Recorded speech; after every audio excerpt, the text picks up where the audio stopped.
ढेंकीकोट्रे श्रीराम नवमी पालन। केन्दुझर जिला घटगाँ ब्लॉक ढेंकुठारे श्रीराम नवमी पालन होउछि।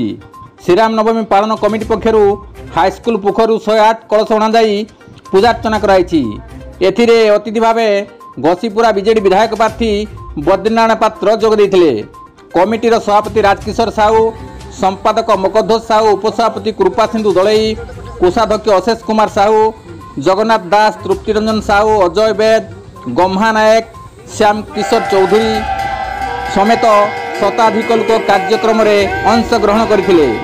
संकल्प अजय कुमार दलई सस्त्रीक बसिया बेले प्रति रात्र रे पाला एवं सांस्कृतिक कार्यक्रम अनुष्ठित हो बोली जनापड़ी। यह 20 तारीख पर्यंत चलिबो बोली कमिटी तरफ सूचना दी जाइछि। बीर रिपोर्ट केडी न्यूज।